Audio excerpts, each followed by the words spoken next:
Hello everyone, welcome to trending exam way to success. Myself Komal. As you know, हम आपके साथ लाए हैं समसामयिक घटना चक्र की सीरीज। और इस सीरीज में हम पॉलिटी को chapter wise previous year questions के थ्रू कवर करेंगे। जैसा कि आप सभी जानते हैं, पॉलिटी की इस सीरीज में हम 20 से 25 सालों में जितने भी कॉम्पिटिटिव एग्जाम्स में अलग अलग कॉम्पिटिटिव एग्जाम्स में जो भी क्वेश्चंस पूछे गए हैं उनकी यहाँ पर हम कंबाइंड स्टडी कर रहे हैं। तो चलिए दोस्तों, स्टार्ट करते हैं आज का हमारा वीडियो। आप सभी को पता है, पॉलिटी की इस सीरीज़ में हम 20 से 25 सालों में जितने भी क्वेश्चंस पॉलिटी के ऊपर पूछे गए हैं उनके यहाँ पर हम कंबाइंड स्टडी कर रहे हैं, ताकि आपको आइडिया लग सके कि पॉलिटी के जो क्वेश्चंस पूछे जाते हैं उनका ट्रेंड किस प्रकार का होता है, किस टाइप से क्वेश्चंस बनाए जाते हैं।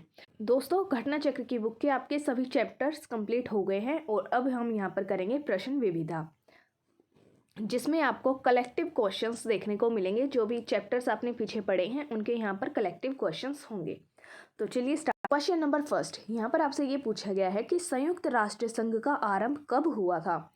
जो आपका यूनाइटेड नेशन है, इसका आरंभ कब हुआ था। ऑप्शन ए 1944 में, ऑप्शन बी 1945 में, ऑप्शन सी 1946 में और ऑप्शन डी 1947 में।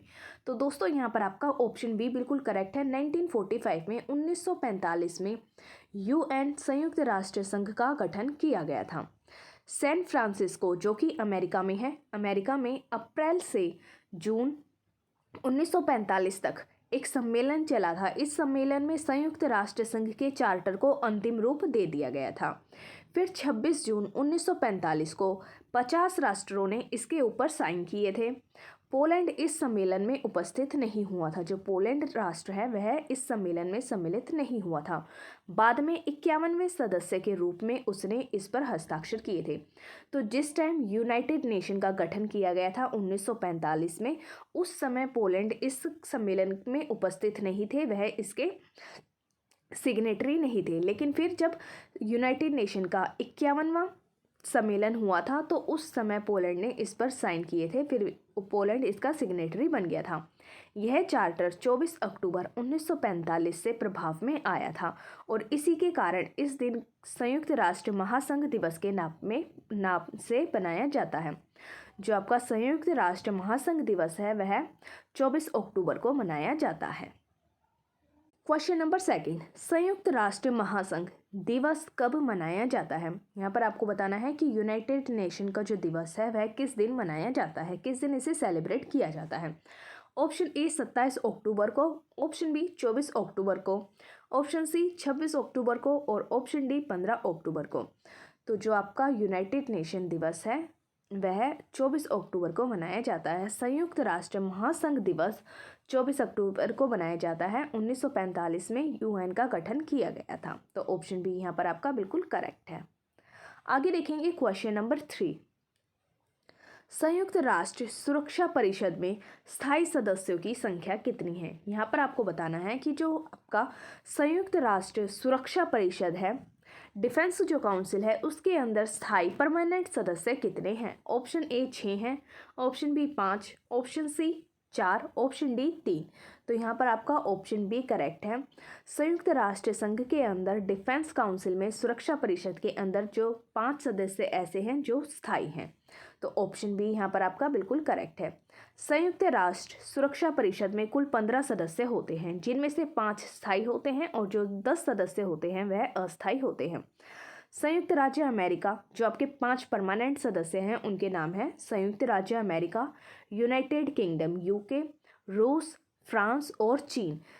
शेष 10 अस्थायी सदस्य 2 वर्ष के कार्यकाल के लिए संयुक्त राष्ट्र महासभा के द्वारा चुने जाते हैं। जो बचे हुए 10 अस्थायी सदस्य होते हैं उन्हें 2 साल के लिए चुना जाता है संयुक्त राष्ट्र महासभा के द्वारा। ये क्वेश्चन आपसे 2003 में पूछा गया था, लेकिन अभी इस क्वेश्चन के ऊपर आपको इंडिया की कंडीशन पता होनी चाहिए। जो इंडिया है वह संयुक्त राष्ट्र सुरक्षा परिषद का परमानेंट मेंबर बनना चाहता है, 5 मेंबर्स के अंदर आना चाहता है, लेकिन वह अभी इसका परमानेंट सदस्य नहीं है। जो इंडिया है वह अभी संयुक्त राष्ट्र संघ के अस्थायी सदस्यों के अंदर आता है, लेकिन वह इसका परमानेंट सदस्य बनना चाहता है। क्वेश्चन नंबर 4, निम्न में से कौन सा संयुक्त राष्ट्र की सुरक्षा परिषद का स्थायी सदस्य नहीं है। ऊपर आपको क्वेश्चन में मैंने बताया था, ये जो संयुक्त राष्ट्र की सुरक्षा परिषद है इसके 5 परमानेंट मेंबर होते हैं और उन कंट्रीज़ के मैंने आपको नाम भी बताए थे। तो यहाँ पर आपसे पूछा गया है कि इन जो 4 कंट्रीज़ के आपको यहाँ पर नाम दिए गए हैं, इनमें से कौन सा सुरक्षा परिषद का स्थायी सदस्य नहीं है। Option A Germany, option B France, option C Great Britain और ऑप्शन डी चीन। तो यहाँ पर आपका ऑप्शन ए करेक्ट है, जर्मनी। जर्मनी एक ऐसी कंट्री है जो संयुक्त राष्ट्र की सुरक्षा परिषद का स्थायी मेंबर नहीं है। तो जर्मनी ऐसी कंट्री है जो इसका परमानेंट मेंबर नहीं है। आगे देखते हैं क्वेश्चन नंबर 5। यहाँ पर आपसे पूछा गया है कि निम्नलिखित में से किस देश को वर्ष 2021 और 22 के लिए संयुक्त राष्ट्र सुरक्षा परिषद के अस्थायी सदस्य के रूप में जून 2020 में नहीं चुना गया है। यहाँ पर आपको बताना है कि जो संयुक्त राष्ट्र सुरक्षा परिषद है इसके अस्थायी मेंबर के लिए 2020 में, 2021 और 22 के लिए किसे अस्थायी सदस्य के रूप में नहीं चुना गया है। यहाँ पर आपको बताना है कि किसे नहीं चुना गया है। ऑप्शन ए आयरलैंड को, ऑप्शन बी नॉर्वे को, ऑप्शन सी मैक्सिको को और ऑप्शन डी कनाडा को। तो यहाँ पर आपका ऑप्शन डी करेक्ट है। ऑप्शन डी यहाँ पर आपका करेक्ट है। कनाडा को यूएन का अस्थायी मेंबर नहीं चुना गया है। क्वेश्चन नंबर 5 की एक्सप्लेनेशन देखते हैं। 17 जून 2020 को भारत को संयुक्त राष्ट्र सुरक्षा परिषद में 2021 और 22 के अवधि के लिए अस्थायी सदस्य के रूप में चुना गया है। तो जो आपका यूनाइटेड नेशन डिफेंस काउंसिल है, यूएनडीसी है, इसमें 17 जून को 22 को अस्थायी मेंबर के रूप में चुना गया है। और भारत के अतिरिक्त जो अन्य कंट्रीज़ को यूएनडीसी के लिए अस्थायी सदस्य के रूप में चुना गया है उनके नाम है आयरलैंड, केन्या, मैक्सिको और नॉर्वे। इन सभी को 2021 और 22 की अवधि के लिए अस्थायी सदस्यों के रूप में चुना गया है। और आप सभी को पता है कि यूएनडीसी में टोटल 15 मेंबर होते हैं, जिनमें से 5 परमानेंट मेंबर होते हैं और जो 10 मेंबर बचते हैं वह अस्थायी होते हैं। तो 10 में से जो 5 सदस्य हैं उनका नाम यहाँ पर आपको दिया गया है और जो अदर 5 सदस्य बचे हुए हैं उनका नाम है Estonia, Niger, Saint Vincent and Grenadines, Tunisia और वियतनाम। तो ये यहाँ पर आपको टोटल 10 नाम बताए गए हैं जो कि यूएनडीसी के अस्थायी मेंबर हैं। Question number 6। संयुक्त राष्ट्र संघ का जो चार्टर होता है, इस चार्टर के अकॉर्डिंग सुरक्षा परिषद में निषेध अधिकारों के जो प्रयोग करने की शक्ति होती है, इसके विषय में इनमें से कौन सा ऑप्शन आपका इनकरेक्ट है, आपको बताना है। ऑप्शन ए सभी प्रक्रियात्मक मामलों में सुरक्षा परिषद के निर्णय 9 सदस्यों के सकारात्मक मत से लिए जाने आवश्यक होते हैं और उन 9 में से परिषद के स्थायी सदस्य की सहमति मत भी होने आवश्यक होते हैं। यहाँ पर आपको बोला गया है कि जो भी प्रक्रियात्मक मामले होते हैं उन सभी के अंदर 9 सदस्यों के द्वारा सकारात्मक मत लिए जाने आवश्यक होते हैं और जो वे 9 सदस्य होते हैं उनमें से स्थायी सदस्यों की जो सहमति होती है वो भी आवश्यक होती है। तो ऑप्शन ए आपका यहाँ पर करेक्ट है। ऑप्शन बी में पूछा गया है कि सुरक्षा परिषद, ऑप्शन बी में आपको बोला गया है सुरक्षा परिषद का प्रत्येक स्थायी सदस्य जो आपका यूएनडीसी है, इसके जो भी स्थायी सदस्य होते हैं वह निषेध अधिकार का प्रयोग करके किसी निर्णय की स्वीकृति को रोक सकते हैं। कोई भी ऐसा डिसीजन है जो कि किसी के फेवर में नहीं होता है तो उसे जो यूएनडीसी के स्थायी परमानेंट सदस्य होते हैं वह अपने निषेध अधिकार का प्रयोग करके उस स्वीकृति को रोक देते हैं। ऑप्शन जो कि आपका ये पॉइंट बिल्कुल करेक्ट है। ऑप्शन सी में आपको बोला गया है कि निषेध अधिकार शब्द जो है इसका प्रयोग संयुक्त राष्ट्र संघ चार्टर के आर्टिकल 27 में दिया गया है ताकि सुरक्षा परिषद का कोई भी स्थायी सदस्य बहुमत से पारित होने वाले किसी भी संकल्प पर रोक लगा सके। तो जो ये निषेध अधिकार शब्द है यह है संयुक्त राष्ट्र संघ के चार्टर जो है इसके आर्टिकल 27 में दिया गया है। ये पॉइंट भी आपका बिल्कुल करेक्ट है। ऑप्शन डी में आपसे बोला गया है सुरक्षा परिषद का कोई भी सदस्य किसी संकल्प के विरुद्ध मत देकर उसे पारित होने से रोक सकता है। तो यहाँ पर आपका ऑप्शन डी जो है वो यूएनडीसी के बारे में इनकरेक्ट है, क्योंकि यहाँ पर क्या बोला गया है कि सुरक्षा परिषद का कोई भी सदस्य जो होते हैं वह संकल्प के विरुद्ध मत देकर उसे पारित होने से रोक सकते हैं, लेकिन ऐसा नहीं है क्योंकि जो भी कोई संकल्प लिया गया है अगर उसे रोकना है तो सिर्फ और सिर्फ परमानेंट मेंबर के द्वारा रोका जाता है। और आप सभी को पता है कि यूएनडीसी के अंदर 5 परमानेंट मेंबर होते हैं और 10 अस्थायी सदस्य होते हैं, 5 स्थायी सदस्य होते हैं और 10 अस्थायी सदस्य होते हैं। तो यहाँ पर आपको बोला गया था कि कोई भी सदस्य यानी कि अस्थायी सदस्य भी ऐसा संकल्प पारित कर सकते हैं, लेकिन ये आपका इनकरेक्ट है। तो ऑप्शन डी यहाँ पर आपका इस क्वेश्चन का आंसर होगा। आगे इसके एक्सप्लेनेशन देखते हैं। संयुक्त राष्ट्र सुरक्षा परिषद के अंदर 5 स्थायी सदस्य होते हैं, जो कि हैं अमेरिका, रूस, ब्रिटेन, फ्रांस और चीन, और इसके अतिरिक्त 10 अस्थायी सदस्य भी होते हैं। मात्र स्थायी सदस्यों को निषेध अधिकार वीटो की पावर होती है, जिसके प्रयोग से वे किसी संकल्प को पारित होने से रोक सकते हैं। इसलिए आपका ऑप्शन डी इनकरेक्ट दिया गया है, क्योंकि इसमें क्या बोला है कि कोई भी यूएनडीसी का कोई भी सदस्य संकल्प पारित करके उसे संकल्प को रोक सकता है। तो ये आपका इनकरेक्ट है। क्वेश्चन नंबर 7, संयुक्त राष्ट्र संघ के प्रजातंत्रीकरण की मांग का संबंध किससे है? जो आपका संयुक्त राष्ट्र संघ है, इसके प्रजातंत्रीकरण की मांग का जो संबंध है वह किससे है? ऑप्शन ए महासभा से है, ऑप्शन बी आर्थिक और सामाजिक परिषद से है, ऑप्शन सी सुरक्षा परिषद से है, ऑप्शन डी न्याय परिषद से है। तो यहाँ पर आपका ऑप्शन सी करेक्ट है, ये न्याय परिषद होगा। तो यहाँ पर आपका ऑप्शन सी करेक्ट है, सुरक्षा परिषद से रिलेटेड है। संयुक्त राष्ट्र संघ के प्रजातंत्रीकरण की मांग का संबंध मुख्यतः सुरक्षा परिषद से है। सुरक्षा परिषद के अंदर 5 स्थायी सदस्यों के पास वीटो पावर होती है। पिछले कुछ वर्षों के अंदर भारत, जापान, जर्मनी और ब्राज़ील को सुरक्षा परिषद में स्थायी सदस्य देने की मांग उठी है, जिससे सुरक्षा परिषद को लोकतांत्रिकरण बनाया जा सके। आप सभी को पता है कि भारत, जापान, जर्मनी और ब्राज़ील जो है वह लोकतांत्रिक कंट्री है, और इन कंट्रीज़ को संयुक्त राष्ट्र संघ में सुरक्षा परिषद के अंदर परमानेंट सीट देने के लिए बात की जा रही है, ताकि जो आपका यूएनडीसी है इसे लोकतांत्रिक बनाया जा सके। क्वेश्चन नंबर 8, यहाँ पर आपसे ये बोला गया है कि जो यूनाइटेड नेशन है, संयुक्त राष्ट्र है, इसने सुशासन के लिए कुछ विशेषताओं की पहचान की है। तो यहाँ पर आपसे पूछा गया है कि इनमें से कौन सी ऐसी विशेषता नहीं है? ऑप्शन ए भागीदारी, ऑप्शन बी जवाबदेहिता, ऑप्शन सी सरकार की वैधता और ऑप्शन डी पारदर्शिता। तो यहाँ पर आपका ऑप्शन सी करेक्ट है, सरकार की वैधता।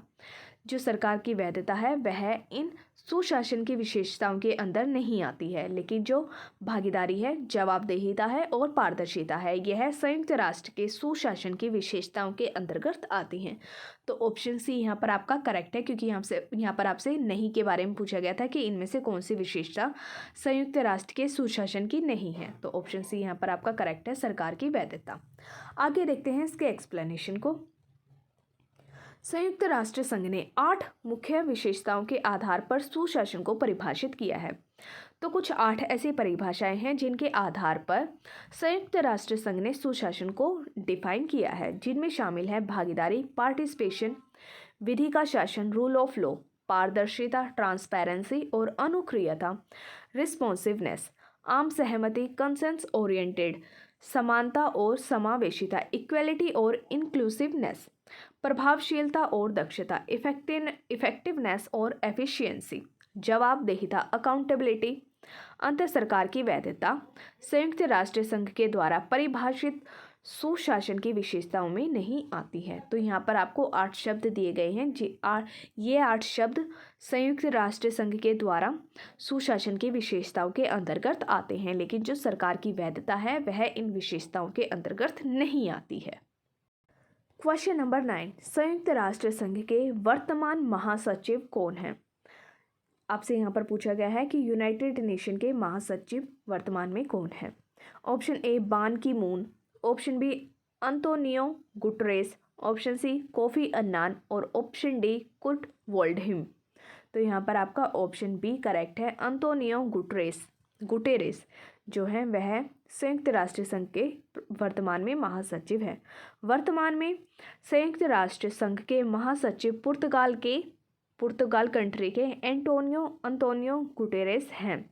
वे संयुक्त राष्ट्र संघ के 9वें महासचिव बने हैं और इन्होंने 1 जनवरी 2007 को इस पद को ग्रहण किया था, जबकि वर्तमान में संयुक्त राष्ट्र संघ की जो उप महासचिव है वह नाइजीरिया की अमीना जे मोहम्मद हैं।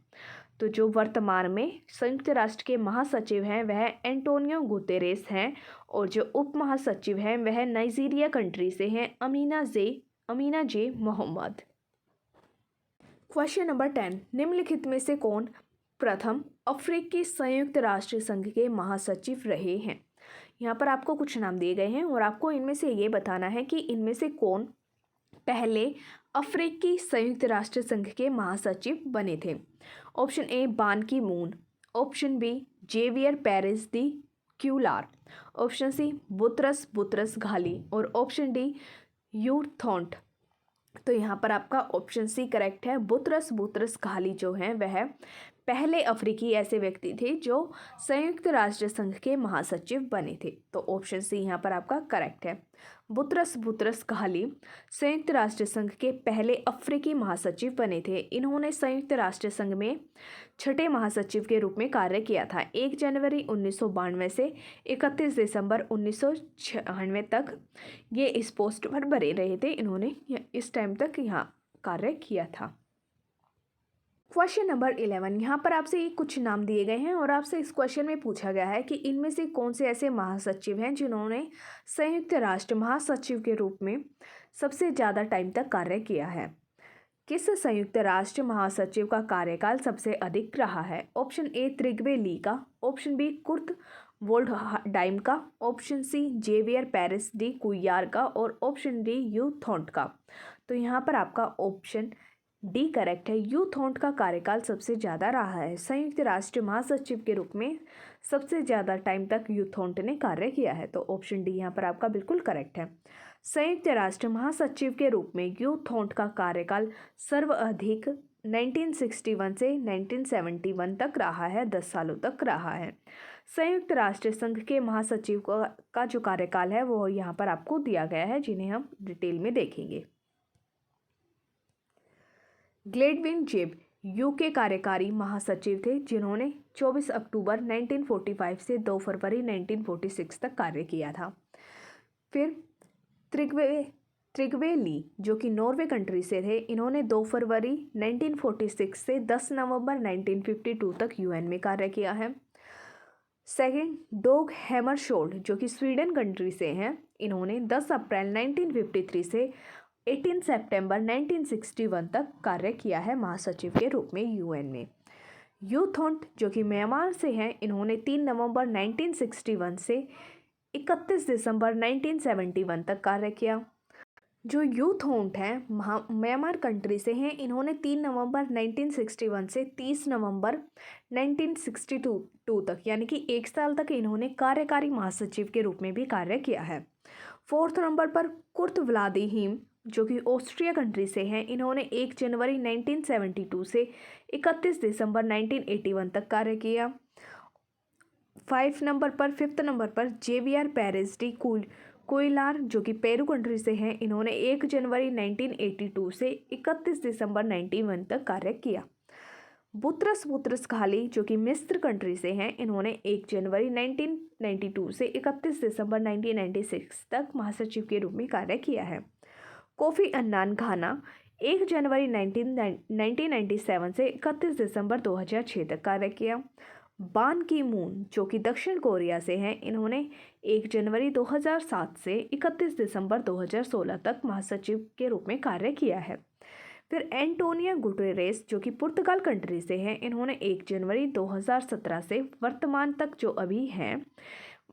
अभी यूएन के वर्तमान में महासचिव हैं, इन्होंने 1 जनवरी 2017 से अपना कार्य संभाला था।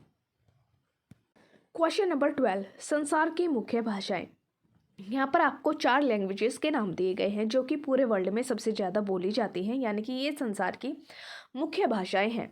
चीनी, अंग्रेजी, हिंदी और स्पेनिश। इन भाषाओं में से आपको ये बताना है कि इनमें से कौन सी भाषा संयुक्त राष्ट्र संघ की आधिकारिक भाषा नहीं है। नीचे दिए गए कूट से आपको सही उत्तर चुनना है। ऑप्शन ए चीनी भाषा, ऑप्शन बी अंग्रेजी भाषा, ऑप्शन सी हिंदी भाषा और ऑप्शन डी स्पेनिश भाषा। तो आपको पता होना चाहिए कि जो हिंदी लैंग्वेज है वह संयुक्त राष्ट्र संघ की आधिकारिक भाषा नहीं है। लेकिन हिंदी भाषा को संयुक्त राष्ट्र की आधिकारिक भाषा बनाने के लिए इंडिया की तरफ से जोर दिया जा रहा है और ये अभी तक लेकिन यह आधिकारिक भाषा के रूप में नहीं अपनाई गई है। तो ऑप्शन सी यहाँ पर आपका करेक्ट है। आगे इसके एक्सप्लेनेशन देखते हैं। संयुक्त राष्ट्र संघ की आधिकारिक भाषा हिंदी नहीं है। संयुक्त राष्ट्र संघ के गठन के समय चीनी, फ्रेंच, अंग्रेजी, स्पेनिश और रूसी आधिकारिक भाषाएं थीं। तो जिस समय संयुक्त राष्ट्र संघ का गठन हुआ था उस समय जो संयुक्त राष्ट्र की आधिकारिक भाषाएं थी वह चीनी थी, फ्रेंच थी, अंग्रेजी थी, स्पेनिश थी और रूसी लैंग्वेज थी, जिनमें केवल अंग्रेजी और फ्रेंच कार्यकारी भाषाएं थी। लेकिन वर्तमान में अब अरबी, चीनी, रूसी, स्पेनिश, अंग्रेजी और फ्रेंच आधिकारिक और कार्यकारी भाषाएं करने वाली भाषाएं मानी गई हैं। क्वेश्चन नंबर 13, संयुक्त राष्ट्र संघ में हिंदी में भाषण देने वाले निम्न में से पहले व्यक्ति कौन रहे हैं। यहाँ पर आपसे पूछा गया है कि जो संयुक्त राष्ट्र संघ है, यूनाइटेड नेशन है, इसमें सबसे पहले हिंदी के अंदर भाषण किसने दिया था, हिंदी लैंग्वेज में भाषण किसने दिया था। आप सभी को पता है कि जो यूनाइटेड नेशन है इसमें ना तो हिंदी जो लैंग्वेज है वह यूनाइटेड नेशन की ना तो आधिकारिक भाषा है और ना ही कार्यकारी भाषा है, लेकिन फिर भी इसमें हिंदी में भाषण दिया गया था। तो आपको बताना है कि कौन वह पहले व्यक्ति थे जिन्होंने संयुक्त राष्ट्र संघ में हिंदी में भाषण दिया था। Option A Swami Vivekananda, option B Lal Bahadur Shastri, option C Atal Bihari Vajpayee और ऑप्शन डी उपयुक्त में से कोई भी नहीं। तो यहाँ पर आपका ऑप्शन सी बिल्कुल करेक्ट है। अटल बिहारी वाजपेयी एक ऐसे व्यक्ति हैं जिन्होंने संयुक्त राष्ट्र संघ में हिंदी में भाषण दिया था। तो ऑप्शन सी यहाँ पर आपका करेक्ट है। 4 अक्टूबर 1977 को, जो कि उस समय विदेश मंत्री थे अटल बिहारी वाजपेयी, इन्होंने संयुक्त राष्ट्र संघ की महासभा में सत्र में पहली बार हिंदी में भाषण दिया था और इन्होंने वर्ष 2000 में प्रधानमंत्री के रूप में इसके सत्र में हिंदी में संबोधित किया था।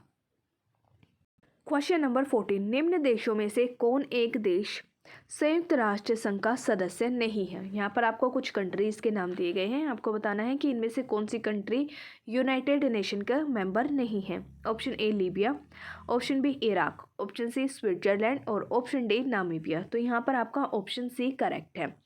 यहाँ पर आपको ध्यान देना है कि जो ये क्वेश्चन है ये आपसे PCS में प्री में क्वेश्चन पूछा गया था, लेकिन जो इसका ईयर है वो 1996 दिया गया है और 1996 में स्विट्जरलैंड यूनाइटेड नेशन का मेंबर नहीं था, लेकिन इसके 8 साल बाद यानी कि 2002 में स्विट्जरलैंड ने यूनाइटेड नेशन की मेंबरशिप ले ली थी।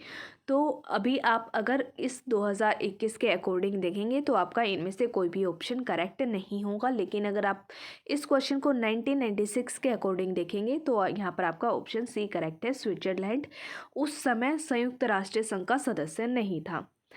प्रश्नकाल के दौरान स्विट्जरलैंड संयुक्त राष्ट्र का सदस्य नहीं था, लेकिन फिर 10 दिसंबर 2002 को इसने 190वें सदस्य के रूप में संयुक्त राष्ट्र में शामिल हुआ था। और जो लीबिया है वह 1955 से संयुक्त राष्ट्र संघ का मेंबर है, इराक 1945 से है, नामीबिया 1990 से है। पहले से ही संयुक्त राष्ट्र के सदस्य हैं। जो लीबिया, इराक और नामीबिया हैं ये पहले से ही संयुक्त राष्ट्र संघ के सदस्य हैं। वर्तमान में संयुक्त राष्ट्र संघ के सदस्यों की जो कुल सदस्य संख्या है वह 193 है। 193 सदस्य हैं संयुक्त राष्ट्र संघ के। क्वेश्चन नंबर 15, निम्नलिखित में से कौन विश्व का नवीनतम राष्ट्र है। यहाँ पर आपको बताना है कि पूरे वर्ल्ड में सबसे न्यूएस्ट कंट्री कौन सी है, न्यूएस्ट राष्ट्र कौन सा है, नेशन कौन सा है। Option A Eritrea, option B Ethiopia, option C Congo और ऑप्शन डी दक्षिण सूडान। तो यहाँ पर आपका ऑप्शन डी करेक्ट है। दक्षिण सूडान पूरे वर्ल्ड के अंदर नवीनतम राष्ट्र है। 9 जुलाई 2011 को विश्व के नवीनतम देश के रूप में दक्षिणी सूडान का जन्म हुआ था। इसे 14 जुलाई 2011 को संयुक्त राष्ट्र संघ में 193rd सदस्य के रूप में शामिल किया गया है। इसकी वर्तमान जो राजधानी है वह जूबा है। तो जो आपका दक्षिण सूडान नेशन है वह पूरे वर्ल्ड के अंदर न्यूएस्ट नेशन है और यह 9 जुलाई 2011 को वर्ल्ड का न्यूएस्ट नेशन बना था और यह यूनाइटेड नेशन का मेंबर भी है। यूनाइटेड नेशन में यह 193rd मेंबर के रूप में ऐड हुआ है और इसकी राजधानी है जुबा। क्वेश्चन नंबर 16, यहाँ पर आपको ये बताना है कि जो अंतर्राष्ट्रीय न्यायालय है, इंटरनेशनल जो कोर्ट है, इसका हेडक्वार्टर मुख्यालय कहाँ पर स्थित है?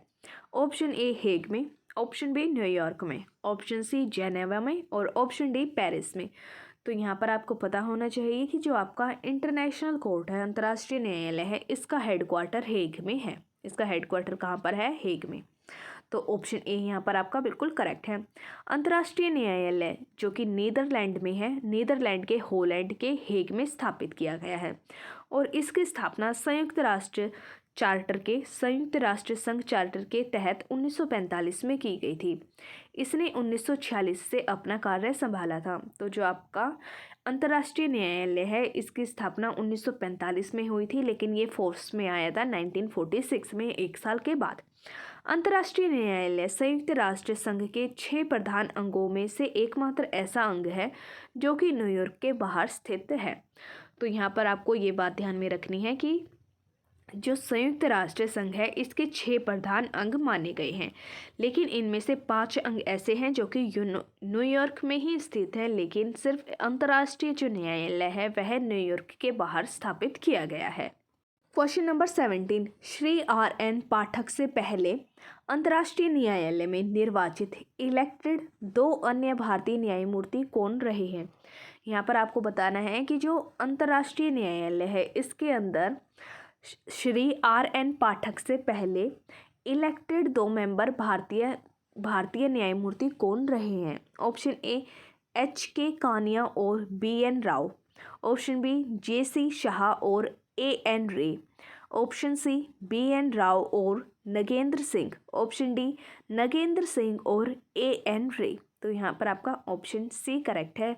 B.N. राव और नरेंद्र सिंह अंतर्राष्ट्रीय न्यायालय में 2 इलेक्टेड न्यायमूर्ति हैं।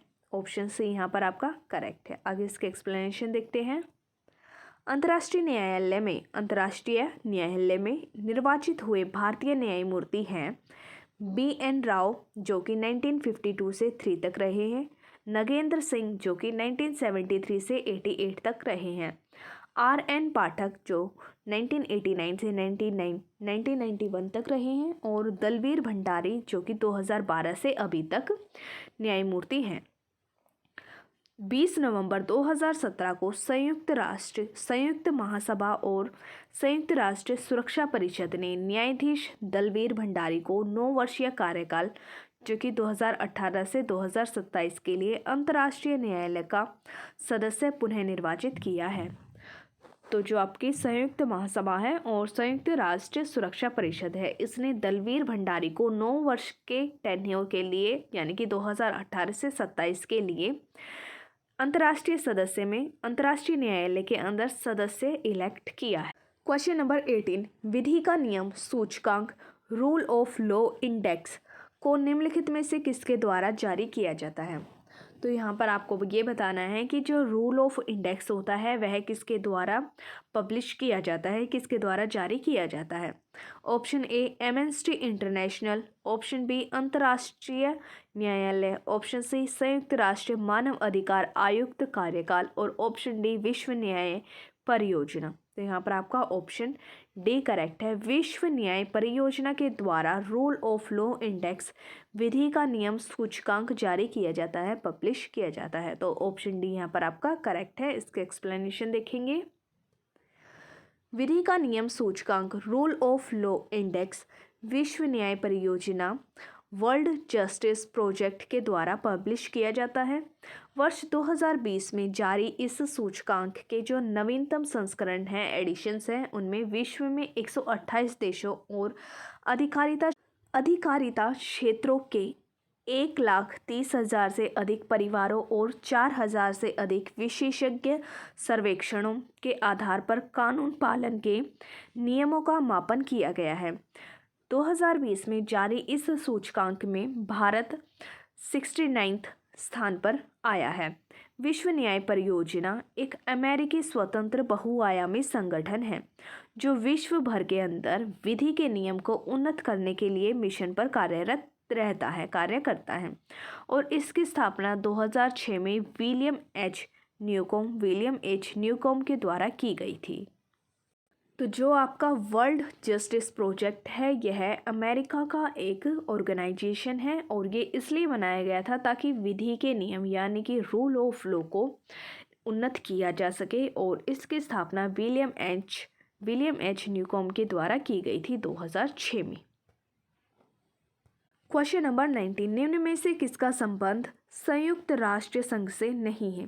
यहाँ पर आपको बताना है कि इनमें से किसका संबंध यूनाइटेड नेशन से नहीं है। ऑप्शन ए सामान्य सभा का, ऑप्शन बी एमनेस्टी इंटरनेशनल का, ऑप्शन सी अंतर्राष्ट्रीय न्यायालय का और ऑप्शन डी ट्रस्टीशिप काउंसिल का। तो यहाँ पर आपका ऑप्शन बी करेक्ट है। एमनेस्टी इंटरनेशनल का संबंध संयुक्त राष्ट्र संघ से नहीं है। तो ऑप्शन बी यहाँ पर आपका बिल्कुल करेक्ट दिया गया है। आगे इसकी एक्सप्लेनेशन देखेंगे। संयुक्त राष्ट्र संघ की स्थापना 24 अक्टूबर 1945 को की गई थी। इसका जो हेडक्वार्टर है वह न्यूयॉर्क में स्थित है।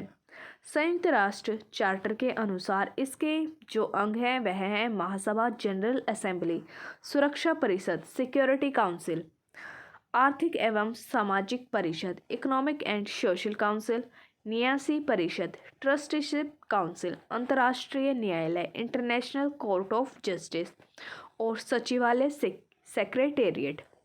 एमनेस्टी इंटरनेशनल विश्व के प्रमुख गैर सरकारी संगठनों यानी कि नॉन गवर्नमेंट ऑर्गेनाइजेशन NGO में से एक है जिसका मुख्यालय लंदन में है।